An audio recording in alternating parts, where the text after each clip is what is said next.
the Byrds, followed up by the Cream and Mike Bloomfield. Is that heavy? You better believe. Hey, I want you to know, last night, man, I sat there. The first thing that happened to me was Mike Bloomfield ran over me with his whole band, fronted by Buddy Miles, who is one of the most beautiful people in the world. Beautiful. And they just cooked their brains out, man. They really. Where was it? Where was it? At the Fillmore. The Fillmore. You know? And I'm sitting up there in the light booth, and I'm really grooved, obviously. And I was watching it, and then the next thing that happened was Gary Burton's quartet. Yeah. With Larry Coryell. Gary Burton from the Jazz Bag into this whole thing. Oh, yeah. Well, see, that's what Bill Graham is into. He's booking jazz acts like Charles Lloyd, who is beautiful. Oh, beautiful. But Gary Burton. Gary Burton, Larry Coryell, that's his name, yeah. Larry Coryell is another incredible guitar player. He's very young, which most of the jazz guitar players are not. And he's beautiful, lyrical, incredible, inventive, great, wonderful guitar player. And then the next thing that happened to me was these three cats walked out on the stage. And they walked out there, man, like three young, cool persons who were just sort of ambling out into a park. An empty park. And they very casually plugged in and tuned up. They're each of them, the bass player and guitar and drums. And there's three, bass, guitar, and drums. And the bass and the guitar each run through 4 Marshall amplifiers in a stack that's higher than a human being and about 6 feet wide. And then all of a sudden, Clapton brings his hand up and slams it down, and your whole head explodes. And the first thing that occurs to you is, no, they made some mistake. Something's wrong here, and my ears hurt. Please stop. Please stop. Stop that. And then the next thing that happens to you is, my God, how did that drummer do that? And the next Ginger Baker. And hey, Ginger Baker has got 2 bass drums tuned to 2 different notes, 2 small tom-toms tuned to 2 different notes, and 2 big tom-toms tuned to 2 different notes. And he's got a snare on top of the whole thing, so he can go crack, boom, boom, boom, boom, down, boom. Wow. And he gets these runs like. If I play the Toad, the next half hour. That's it. Would that give an example? That's exactly it. Okay. It is full of it. Meanwhile, I will pick up on this by the Sgt. Pepper Boys, and don't forget the Beatle Bit on September the 9th. Send the top 5. Remember, you get by with a little help from your friends. That's right. You get by with a little help from your friends. With a little help from your friends, man. Which, man, eventually will be a whole big bash, all right? Crosby and I here. I heard a curious and rather disturbing rumor that it's very hard to find newsreel footage of what happened at Century Park anymore. That's true. Which isn't a curious thing. It's like, let's get it over with and not do a thing with it here. Yeah.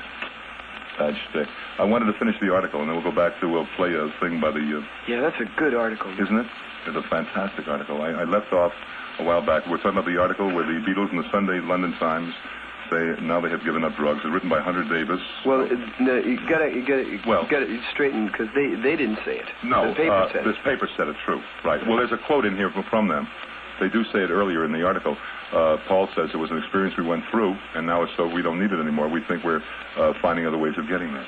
That's right. That's right. There are a million roads up the mountain, man, and transcendental meditation is certainly one. It is question one. About it. I'm very glad that Maharishi made it over there to London. Anyway, getting back to where we stepped off, when George lit some joss sticks and John said, what if Maharishi was just going to turn out to be another version of what they already knew? He said, like some are on EMI and some on Decca, but it's really still records.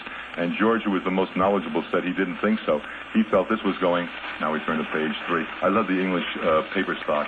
Isn't that wild? How's that sound in there, Harry? Great sound. We might record that one time. Do a whole thing on, Barry Friedman wants to do a thing on the BMR naval band, Blow and Belly. We might do a thing on paper one day, right? Anyway, George Harrison said, who was the most knowledgeable, said he didn't think so. He felt this was going to be it, meaning transcendental meditation. He has been the leader in studying India religion since he took up the sitar. He's been studying and searching for a long time. He went to Haight-Ashbury a few weeks ago to see the hippies. This is interesting, David. We were just talking about that, but was very disappointed by them. Last week he went to Cornwall and climbed the mountain with a yogi, but nothing happened. This is still the article as written by the reporter. They were ushered into a Maharishi's compartment where he sat cross-legged on a white sheet laid out on a seat by one of his followers. This is his final world tour, and now he's retiring to India. In 8 years, he has had an enormous effect in most Western countries. He has followers in 25 different countries and permanent academies in most of them. His philosophy, as I, meaning the reporter, understand it, is a sort of yogi MRA, moral rearmament, I believe, although much more spiritual and with a special technique for meditation. Life is a homogeneous whole. It consists of spiritual values and material values. Consciousness of self has to be found because without inner spiritual values, the ordinary physical and physical and material pleasures which life offers cannot properly be enjoyed. I was talking to your Malcolm Muggeridge. His philosophy of life is all wrong. There is no use in negation or denying yourself things just for the sake of it.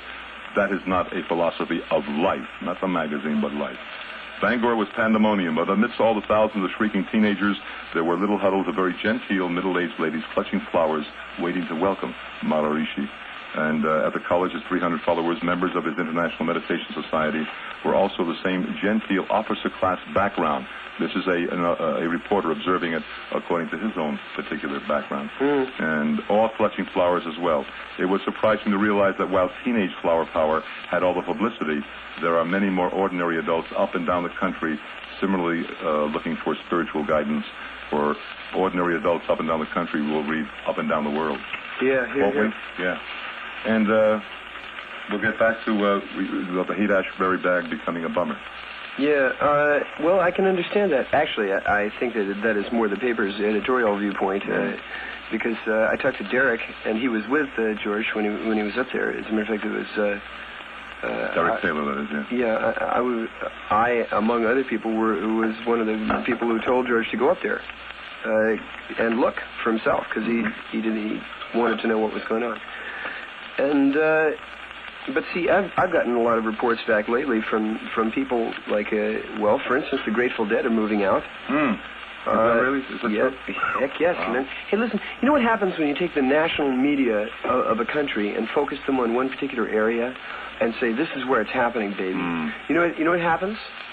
Every idiot and fool and loose nut in the world goes straight there. Beeline. And I mean an awful lot of bad people, not just pretty people. An awful lot of complete bummers, man. Really, hey, hundreds of old weird drunks, man, asleep in the doorways, and all kinds of weird criminals hanging around, and all kinds of hey, just bum people, man, doing all kinds of really awful numbers that have got. Well, what was once beauty has now become real sordid, in other words. Right? In a lot of ways, yeah. And what happens all too often to young groovies that go there, they get wolf-packed by a bunch of people who spend all of their time doing nothing but that, just wolf-packing all the kids that come into. Hey, I used to watch that go down in the village 5 years ago. I used to do the same thing. Little innocent chicks would come in from Duluth, man, and like 5 cats would just. One night after another, take her on all kinds of strange trips, man, and cop her bread, and find out if she had anything else, and cop that, and do all kinds of numbers on their heads. Did they have any? They expected hundreds of thousands. They didn't materialize this summer, did it? No. Okay, that's a good thing. I got to tell you something weird. What? You know where an awful lot of them went? Here. Did they come? That was going to be one of my questions. Can you put your thoughts together while I take a commercial break or two out, and we'll talk about that, because I wanted to make a comparison. Say, what have we got going down that is different and vice versa? Okay. Okay. I want to tell everybody about the featuring Ginger Baker. Let's have that little number, and then we're going to talk more about what's happening here and what's happening up in San Francisco.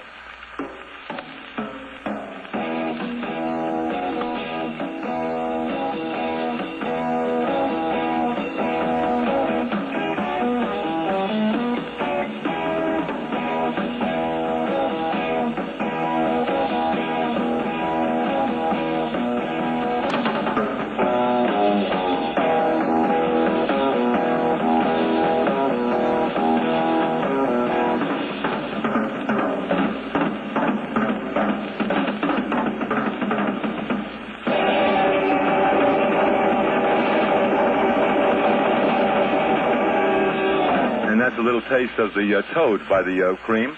And just exactly what Dave Crosby was talking about a while back that he saw last night at Fillmore, and it'll be in this coming next weekend, right after the Whiskey Go-Go presents the Byrds and the Things to Come, and that'll be back tomorrow night, Thursday, Friday, Saturday, Sunday, and the Cream will be coming in on Monday.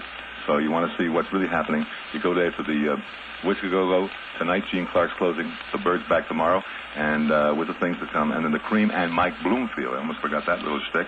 And a little shtick on behalf of some kiddies, and then back to rapping with Dave Crosby again. Okay? You got something happening there, babe? Oh, got that little thing there? Okay, never mind.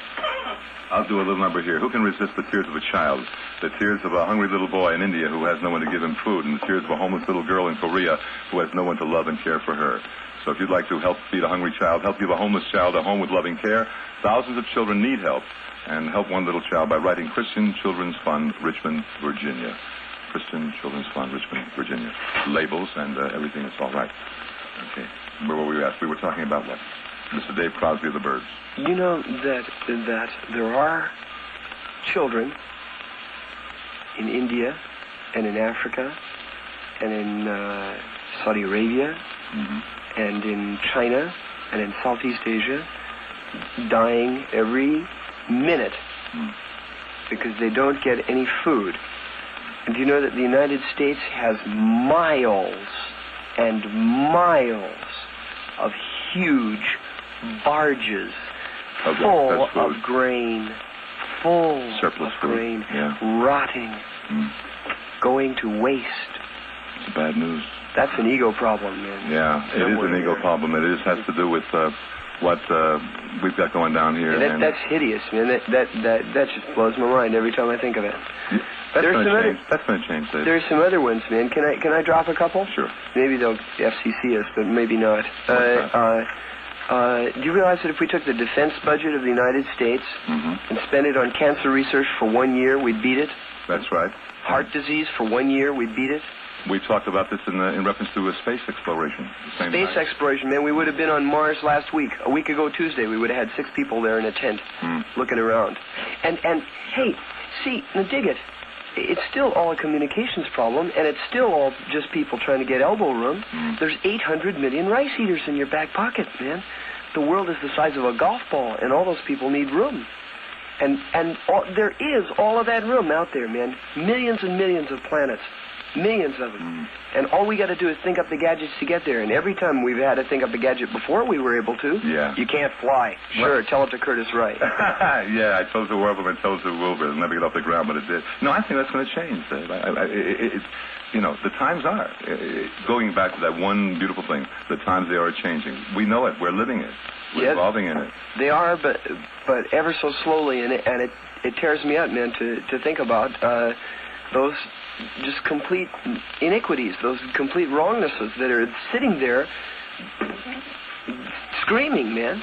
Do you, in doing a proselytizing as you're doing at this particular moment, you do it in your music, right? Well, am I really, or am I just pointing at a tree and saying there's a tree? The grain is there, and the kids are there starving and dying. And you want to expound upon what it's there? Well? Yeah.